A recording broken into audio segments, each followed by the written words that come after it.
Olá, que tal? Olá, que tal? Olá, que tal? Sejam todos muito bem-vindos ao Futuro Eventos. Eu sou o professor Fernando e estou fazendo aqui a apresentação desse projeto lindo, desenvolvido a várias mãos, que é o PIPA, né? O nome da palestra é PIPA, Projetos Inovadores Profissionais de Aprendizagem, a aproximação do empreendedorismo como plano A ou B na vida das pessoas. O palestrante é Fernando Novaes da Silva, que sou eu, e aqui aparece com o tema de inovação. Vamos lá? Quem é Fernando Novaes da Silva, né? Bom, Fernando Novaes da Silva, ele é um paulista, filho de uma doméstica, tem 44 anos, dos quais 30 anos são 20 da indústria e 10 em educação. Sou mestre em design, gestor de inovação na Faculdade Sanspeg e tenho um podcast chamado Coluna Cerebral, onde eu convido pessoas interessantes para inspirarem pessoas interessadas. Eu sou professor, apaixonado pela minha esposa, e ela costuma dizer que sai coraçãozinho dos meus olhos quando eu dou aula. Então, realmente, eu sou um professor muito apaixonado. E eu sou muito curioso, né? Porque eu nunca tive medo de perguntar. Então, nem todos gostam, mas eu sou aquele cara que o amigo perguntava para o professor se você cair, se vai cair na prova, né? Ou, enfim, eu sou aquele cara que pergunta. Então, eu continuo sendo esse cara. Eu gosto muito de aprender e eu quero que faça sentido. Eu quero entender por que eu estou aprendendo aquilo. Então, aqui no rodapé está a minha missão, pois eu acredito muito nisso, em ser justo e coerente, sendo reconhecido e respeitado por se importar verdadeiramente com as pessoas, mas para mim é mais um mantra sagrado mesmo. Bom, esses aqui são os meus contatos: LinkedIn, Fernando Novaes da Silva, Instagram, Fernando The Professor, Spotify, Coluna Cerebral, YouTube, Fernando The Professor, e-mail, fernando@sansupeg.com.br, e no WhatsApp vocês apontam aí o QR Code, vocês vão acessar um grupo que eu vou compartilhar esse material com vocês, e vocês vão me encontrar também lá e vão ter acesso ao meu número. Bom, e qual que é o tema mesmo? Bom, o tema é PIPA, né? Projetos Inovadores Profissionais de Aprendizagem e a aproximação do empreendedorismo como plano A ou plano B, né? Na vida das pessoas.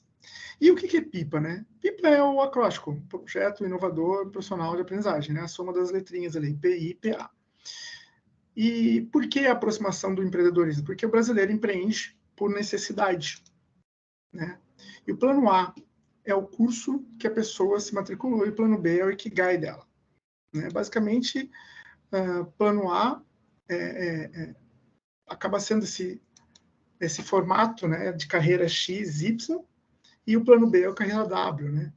Onde a carreira XY é essa carreira voltada para especialização, né, que é o que acontecia até algum tempo atrás, e o plano B, que eu costumo dizer que é a carreira W, que não existe plano B. Pois o plano B é fazer o plano A dar certo, né, que você vai atribuindo novas competências, se adaptando ao que está acontecendo no mundo, e essa linearidade que já não existe mais, né? Por isso que a carreira é em W, né? Ela não é mais linear. Ela não vai para um lugar ou para outro. Ela vai, volta, você acaba resgatando competências antigas que você nem sabia que ia usar um dia e coloca em ação. Enfim, como dizia Murilo Gun, a vida não está nem aí para o seu planejamento. Então, a felicidade está nas suas escolhas, né? A vida vai ser feliz se você escolher ser feliz. Então, a felicidade está em você. Mas eu vou trazer aqui um case, né, um breve exemplo de um cara que eu conheço de muito perto. Então, tinha um professor do Senai que dizia que o Senai era o primeiro projeto. Bom, eu nasci em São Paulo, eu sempre fui o queridinho da prof, eu tinha o caderno organizado, eu era líder de sala, eu organizava a sala até o fim. Eu tinha letrinha bonita, eu adorava o caderno de caligrafia. Com 14 anos eu entrei no Senai.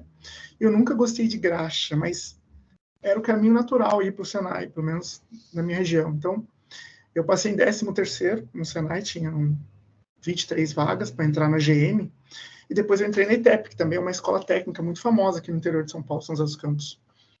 Foi engraçado porque tinha uma lista de aprovados, e nessa lista, a moça, a secretária, quando apresentou a nota para mim, ela falou, Fernando começou a procurar do último para o primeiro.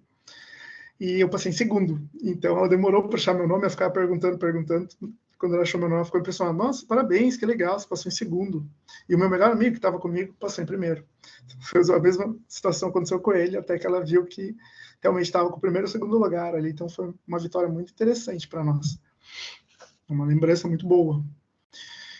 Bom, como eu disse, eu não gostava muito de mecânica, eu gostava do cálculo, entendeu? Do desafio de acertar a matemática. Eu sempre gostei de desafio. E o desafio de acertar da matemática, ele é constante. Então, eu fui até o fim no curso técnico e tal, mas eu não concordava com as regras da escola. Não fazia sentido para mim. Eu fui líder de sala no Senai, também fui líder de sala na ITEP. Quando eu me formei, eu fui efetivado na GM, mas eu não consegui ir para a área técnica e fiquei meio frustrado. Eu pensei, estou empregado, então o que eu vou fazer? Vou fazer o que eu gosto. A GM, quem não sabe, é a General Motors do Brasil. Tá? A ITEP é uma faculdade, professor Everardo Passos, hoje é uma faculdade. E o Senai é o Senai, né? Tem todos os lugares do Senai que eu estou falando, é o Senai Santos Dumont de São José dos Campos. Bom, então, depois de toda essa jornada, eu pensei, e agora? Por onde eu começo? Eu fui fazer o famoso teste vocacional. Teste vocacional. Então, eu fui fazer um teste vocacional para saber o que me esperava. Então, eu passei em artes cênicas, artes plásticas, design, arquitetura, tudo em arte. E fiquei meio em choque, porque eu trabalhava na GM e precisava fazer algo a ver com a empresa. Mas para não ficar parado, como todo jovem, eu fui fazer inglês, fazer jazz, fazer AutoCAD, fazer teatro, fui ser modelo, fui fazer dança, street, fui ser DJ, fui praticar esporte, taekwondo, né? Mas eu precisava continuar buscando aí minha jornada, né? Minha carreira, né? E eu prestei para engenharia, eu prestei para pedagogia, direito, letras, história, administração. Só que eu ficava pensando, poxa, eu preciso me matricular em algo que tenha a ver com a GM, então eu fui fazer a administração. E aí eu recebi um primeiro feedback que me marcou muito.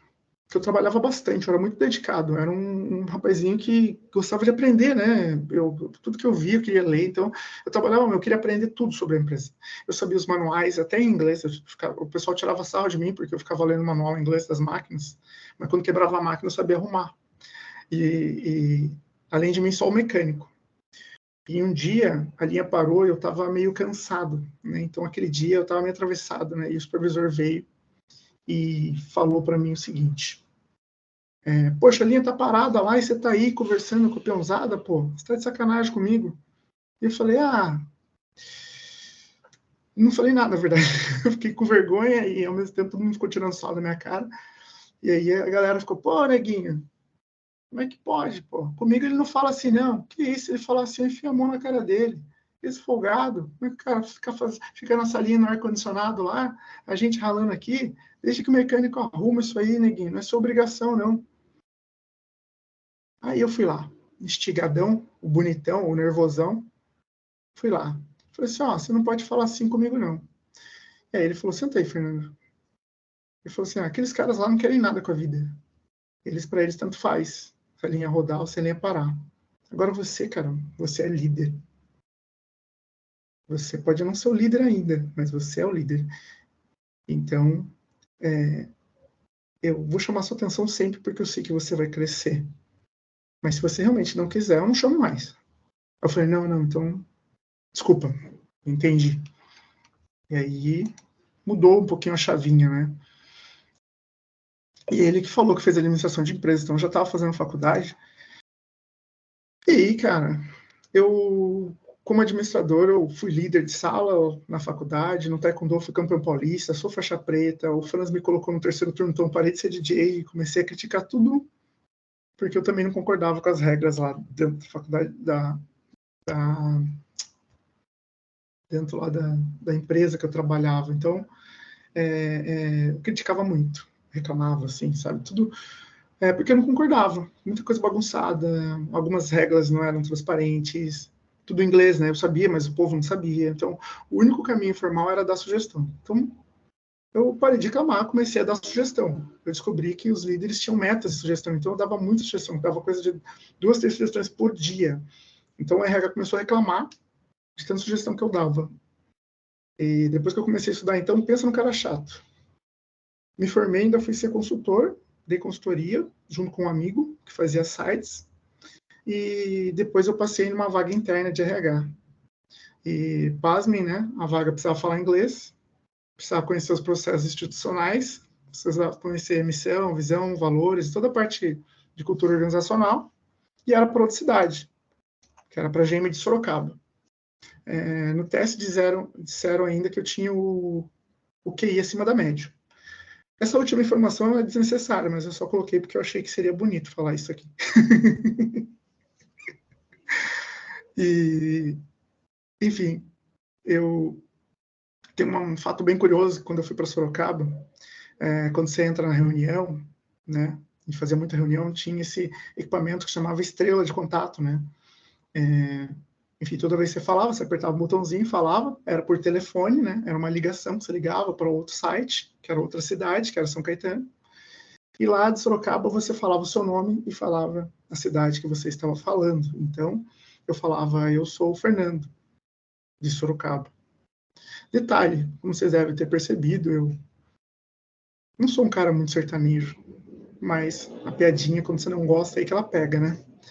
Isso é só para descontrair um pouco. Então, mas a partir daí eu comecei a aprender de verdade como é que funcionava uma empresa por dentro, o porquê dos processos, das rotinas, as questões culturais, treinamento, desenvolvimento de líderes, a importância da abordagem olho no olho, elaboração de desafios para desenvolver competências em líderes, em pessoas operacionais, enfim, eu ainda questionava muita coisa, mas eu aprendi o porquê. Eu comecei a questionar alguns processos internos que eram da empresa, por exemplo, não contratavam mulher, não contratavam quem morava muito longe, não promoviam um tecnólogo, não variava o cardápio, dinâmica de grupo para contratação era sempre a mesma, e o ônibus era apertado. Então, consegui mudar o espaçamento entre o busão, consegui mudar o cardápio, consegui mudar o formato da dinâmica de grupo lá, porque o pessoal já dava o toquezinho, né, do pulo do gato para a galera, um para o outro. Então, comecei a mexer no processo seletivo, mas começaram a valorizar os tecnólogos também, porque era ensino superior, que na época eles não viam com bons olhos. E comecei a contratar quem trabalhava longe, e dava problema mesmo, mas a gente lidava com esse problema. E começou a contratar mais mulheres também, porque não tinha muita mulher, é um centro logístico. Então, no centro logístico tinha um certo preconceito, porque tinha que carregar peso e tal. Então, eles tinham preconceito com mulher. Mas aí a gente parou com o preconceito de mulher e começou a fazer teste de força, começar a contratar mulheres grandes, fortes, mas, sim, poderia ter mulher. E ainda como administrador, vocês percebam que eu comecei a desenvolver uma veia empreendedora interna, né? Ali dentro da empresa, comecei a me envolver em processos, querer mudar coisas, né? Então, eu aprendi, né? Quando eu estava aqui, eu já estava me achando um pouco, mas eu aprendi sobre gestão de contratos, sobre gestão de processos, de projetos, comecei a desenvolver ferramentas para mudança organizacional, né? Estudei MBA em gestão estratégica de RH, então eu fui entender como funcionava o recrutamento de seleção, estava me sentindo mesmo, porque, novamente, eu entrava nas ligações em inglês, eu comecei a criar ferramenta de seleção, literalmente, tudo que eu questionava, eu agora resolvia. Então, eu fazia reunião com os fornecedores, participava de encontros de RH, pesquisa de cargos e salários, usava o carro da empresa, eu questionava a comida, o busão, o ônibus, né, o transporte dos funcionários, o espaço entre os lugares, enfim, todo esse conforto para o empregado. Então, poxa, eu estava ali me achando. E aí veio mais um feedback de um líder chamado Alexandre Lucas Tisch. Ele falou, cuidado, porque eu era muito vaidoso. Eu sempre me apresentava como o gestor dos contratos, o cara do RH. Então, a vaidade me tomava. Ainda me toma às vezes, né? Por isso que eu falei ali do fato do QI, por exemplo, que é desnecessário, entendeu? Esse tipo de coisa, assim. Mas 20 anos passaram, né? E talvez eu não tenha percebido alguns movimentos. E estava preso ali na minha vaidade, no meu aprendizado constante, na euforia, ostentação, cada vez melhor, tal. Veio o PDV. O que é o PDV? O PDV é o plano de demissão voluntária, né? Onde a empresa faz um acordo com o funcionário. Ela, tipo, eu te mando embora e você vai embora. Mas, tipo, esse é o acordo. Não tem muitos detalhes para esse acordo. Esse acordo é simples assim. E de tudo que eu aprendi, né, o que eu mais gostei foi a gestão de projetos e o treinamento e desenvolvimento das redes fora da empresa, porque eu treinava pessoas dentro, treinava líderes, então isso me colocava em contato com um diretor, enfim, com pessoas que eu nunca imaginei que ia trabalhar junto. Mas, ainda assim, quando eu tive que sair da empresa, deu aquele branco, né? O mundo deu aquela caída, né? A pergunta era, será que existe vida fora da GM? Que 20 anos, gente, 20 anos é muito tempo. Só que a minha namorada, que hoje é minha esposa, ela disse que agora você está livre. Agora você vai para onde você quiser. Agora você pode criticar o que você quiser, onde você quiser. Eu falei, pô, vou criticar hoje, eu não tenho emprego, não tenho lugar, eu não tenho nada, como que eu tenho? Ela falou assim, não, cara, vai. Comecei a fazer leituras e tal, e conversar bastante com outras pessoas, né, de RH, meus contatos, e eu vi que era hora de afiar o machado. Então eu fui para a Inglaterra. Eu fui estudar inglês, que eu sempre gostei de inglês, mas muito mais por curiosidade de saber falar do que por qualquer outra coisa. Não eu gostar de aprender inglês e tal, mas é legal saber inglês, né? Você vê algumas coisas acontecendo e entender, não passar despercebido. Né? Desde gírias ou palavras que o pessoal utiliza o tempo inteiro. O mundo existe americanização tal, o tempo todo, um monte de palavrinha que eu gosto de saber. E eu vejo que durante muito tempo as pessoas que não sabem inglês acabam não ficando para trás, mas até ficam boiando na piadinha, entendeu? Às vezes é feita uma piadinha ou outra, ou uma expressão ou outra, e as pessoas não entendem, simplesmente não entendem, porque foi em inglês. Ferramentas de design, de várias gestão, muita coisa no mundo é em inglês. Então, saber inglês não é um diferencial, é uma questão de sobrevivência para mim. Então, foi muito interessante saber inglês. Eu fui lá dar aquela fiada no inglês, realizar meu sonho da minha vida também. Quando eu voltei da Inglaterra, eu fui dar treinamento para ver se eu sabia mesmo, né? Tudo que eu dizia que eu sabia, né? Comecei a pensar nas minhas possibilidades, afinal eu tinha uma história. E aí eu finalmente me recoloquei. E aí eu fui todo feliz falar para o dono da faculdade que minha namorada trabalhava, né? E ele falou, cara, eu acabei de comprar uma faculdade, você poderia trabalhar comigo. Aí eu falei, cara, acabei de entrar numa empresa. Ele falou, então, sua namorada vai virar diretora lá e você poderia ir com ela. Mas aí você que decide. Então, eu até fui para a empresa um pouco, mas eu saí e fui lá tocar a faculdade junto com ela.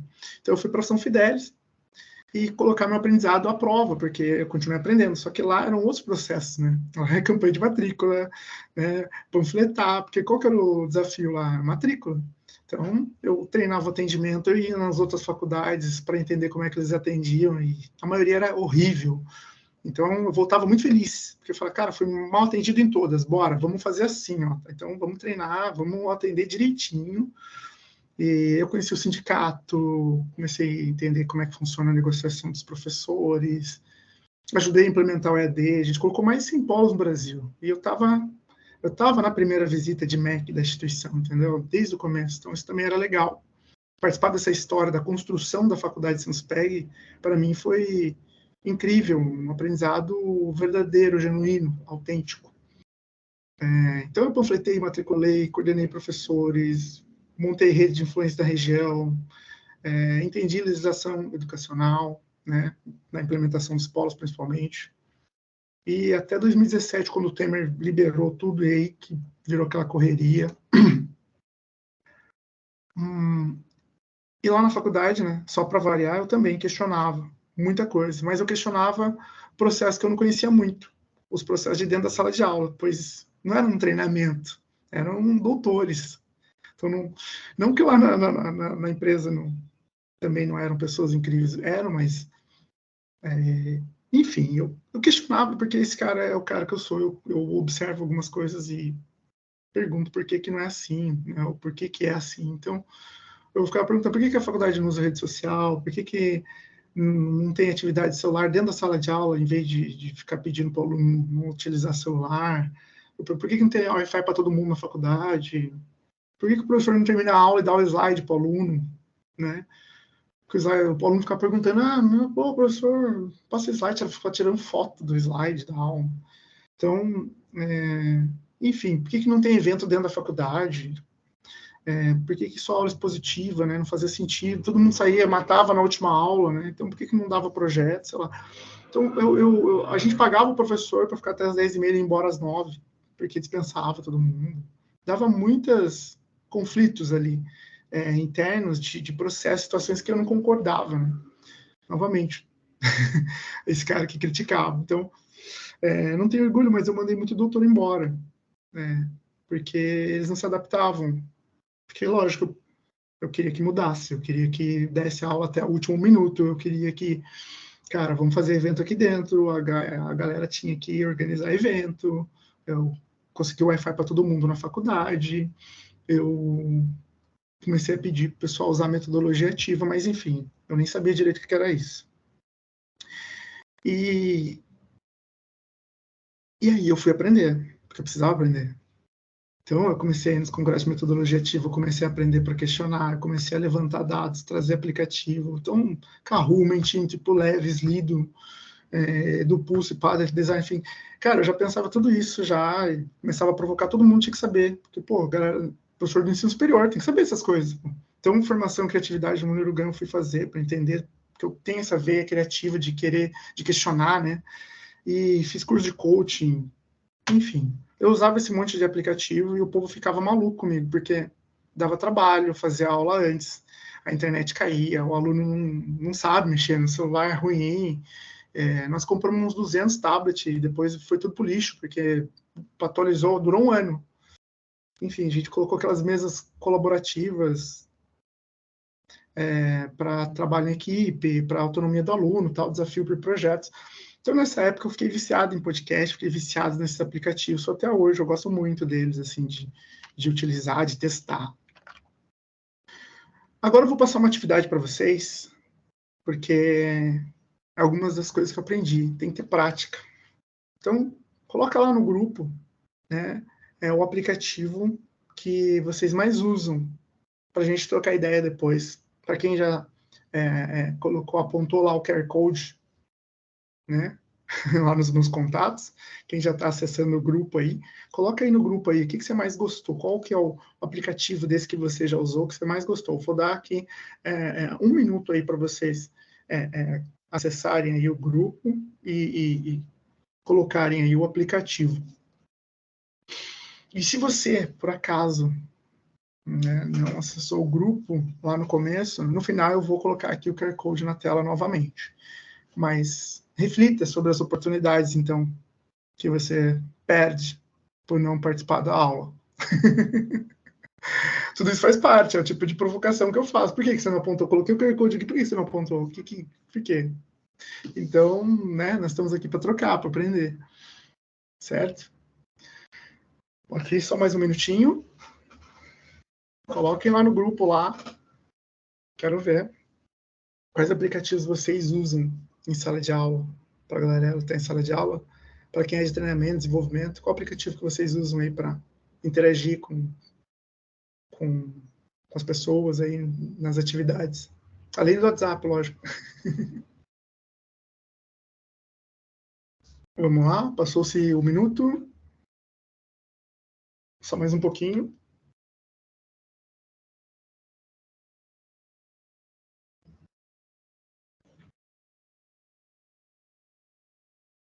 Beleza? Então vamos lá, vamos em frente. Bom, como eu falei, né, eu, como um bom administrador, voltei para Joinville em 2017 e eu fui fazer a expansão dos polos, né? Treinei os polos, matriculei o primeiro aluno EAD e outros 1.500, né? Depois lá em Joinville.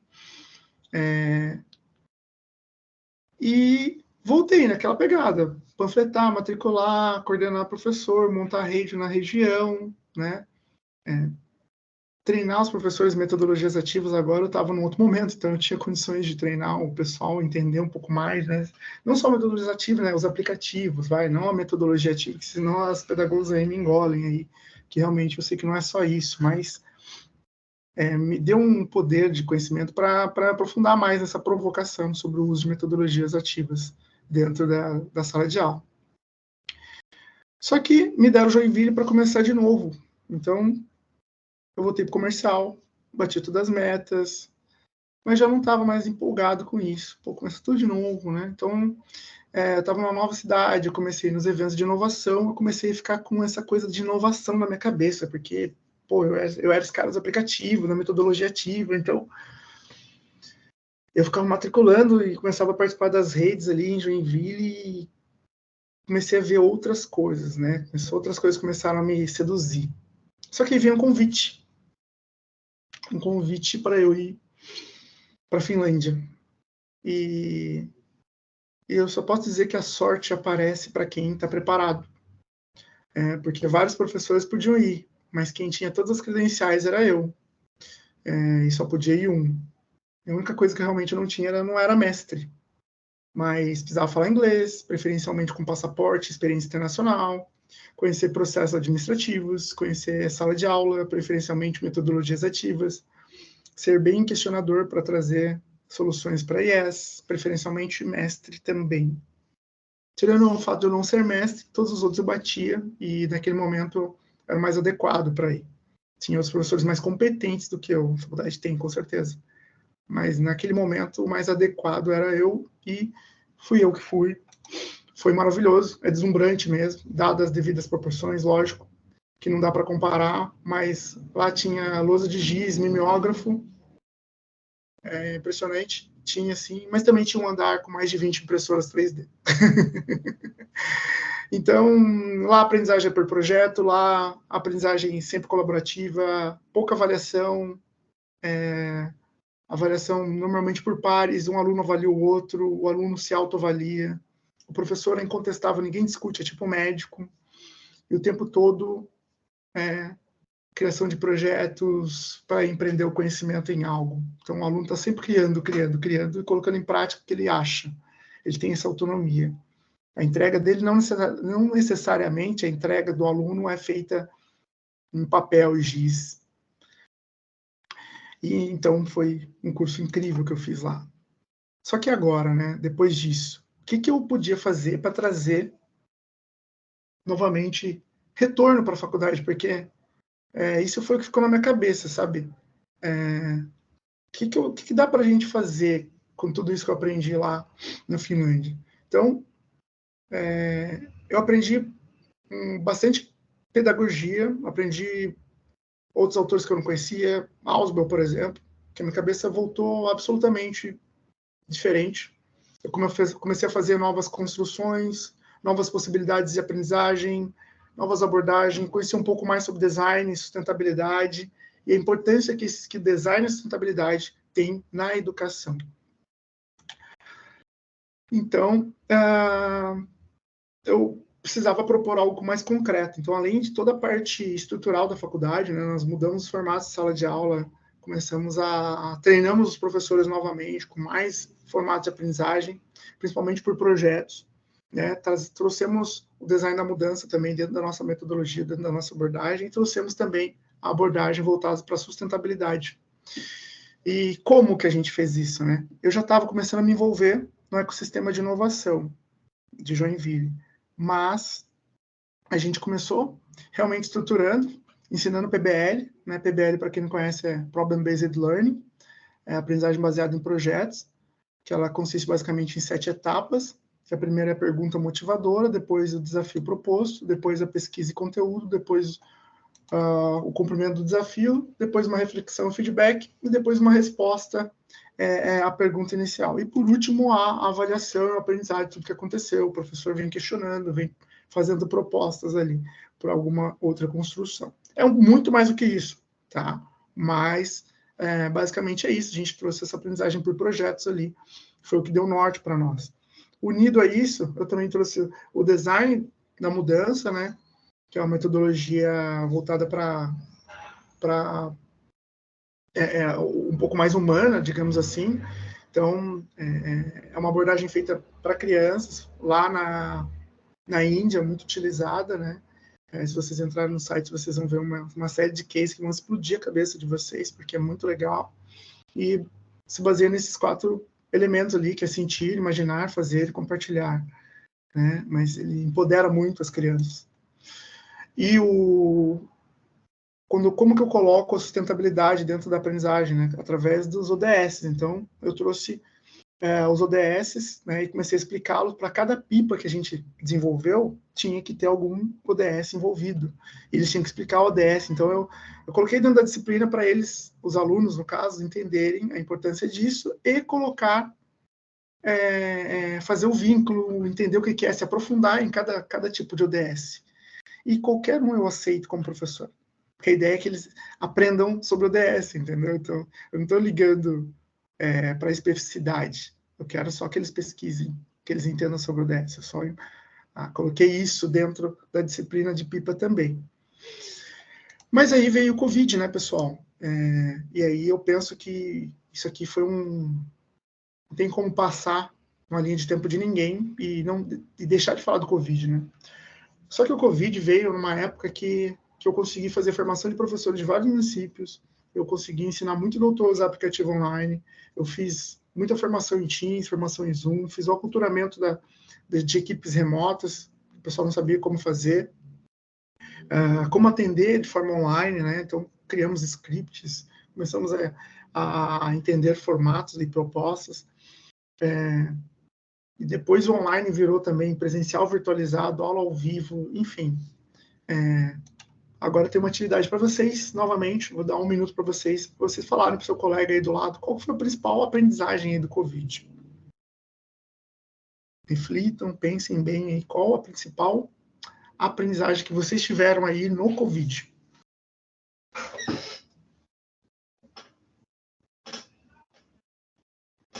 Todo mundo aprendeu alguma coisa. E não acho que é o lado bom da pandemia, não. Eu só acho que todo mundo aprendeu alguma coisa.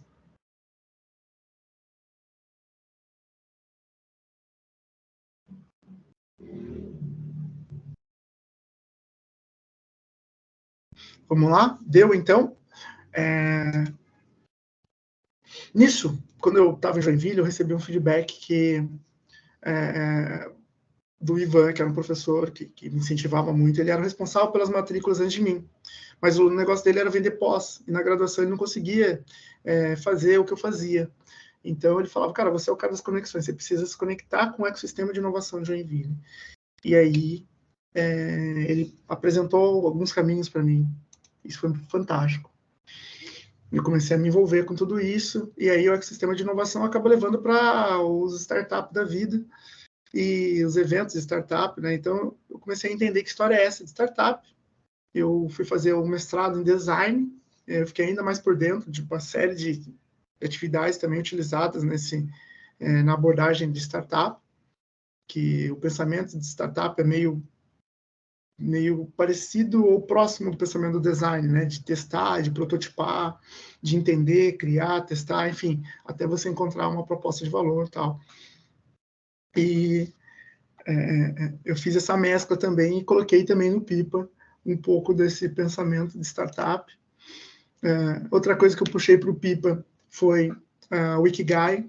Lá na Finlândia eles utilizavam muito o Ikigai, só que eles falavam, né, que eu tinha que ser, eles são muito voltados para essa questão do bem-estar, do DS3, né, do saúde e bem-estar dentro da educação, ou na vida, né, em tudo que eles fazem. Então, eu li os livros do Ikigai e coloquei também no Pipa essa provocação. Todas essas imagens você acaba encontrando na internet, coloquei os links ali embaixo ali. Depois eu disponibilizo para vocês. Mas a ideia do Ikigai é realmente ter uma vida agradável, encontrar essa felicidade, entendeu? Uma vida com significado, uma vida plena, uma vida produtiva. Dizem que é a forma do propósito, outros dizem que é a forma do sentido. Eu gosto de fazer a provocação, faça o experimento, que para cada um pode ser uma coisa. Mas mais ou menos é o sentido, mais a felicidade, mais um pouquinho do seu repertório pessoal também, que é o que realmente vai fazer sentido para você lá na frente. E aí, essa hora que o Pipa não vira mais um projeto acadêmico. Que depois que eu coloco o Ikigai, ele vira um projeto seu, um projeto pessoal. E dentro do Pipa, eu ainda coloquei o perfil do egresso da faculdade, porque tem as questões do MEC, então a gente colocou as competências do egresso como tema dos Pipas, para conectar com o que a IES pede, né, para fazer sentido para o aluno, e para que todos da IES também consigam explicar o Pipa, e tenham esse orgulho, né, esse senso de pertencimento sobre o Pipa. Então, as competências do egresso da faculdade são competências socioemocionais, responsabilidade colaborativa, pensamento dialético, autogestão e empreendedorismo social. Né? E, por último, mais ou menos importante, a curricularização da extensão. O PIPA ele contempla a curricularização da extensão, pois ele é uma disciplina da extensão com a comunidade.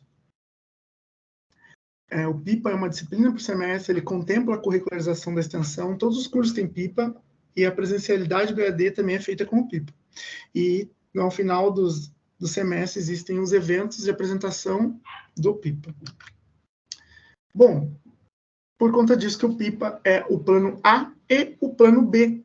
Né? O PIPA ele trouxe a presencialidade, a interação com a comunidade, a extensão, a aprendizagem por projeto, ele trouxe sentido, ele trouxe a quebra do padrão do EAD. Né? E ele até é utilizado como estratégia comercial, no final das contas. Então, realmente, foi um divisor de águas ali na vivência da instituição de ensino. Bom, novamente, né, eu queria agradecer a todos por estar comigo até agora. Né? O PIPA ele é um projeto inovador profissional de aprendizagem e ele é a aproximação do empreendedorismo como plano A ou B na vida das pessoas. A mensagem que eu tenho aqui para deixar é que vocês são a soma do seu repertório. Então, cuidado com a vaidade, mas vivam a sua verdade. Vou agradecer mais uma vez, né? Desenvolvam o PIPA de vocês, cada um o seu, né? E aqui eu deixo os meus contatos aí para quem quiser acessar, ter acesso a esse material, entrar em contato comigo. Eu tenho uma vontade de fazer um podcast com cada um de vocês, porque eu sei que todo mundo tem uma história linda para compartilhar, com várias aprendizagens aí, que eu acredito que dá para a gente se conectar e aprender juntos. Mais uma vez, muito obrigado e até a próxima.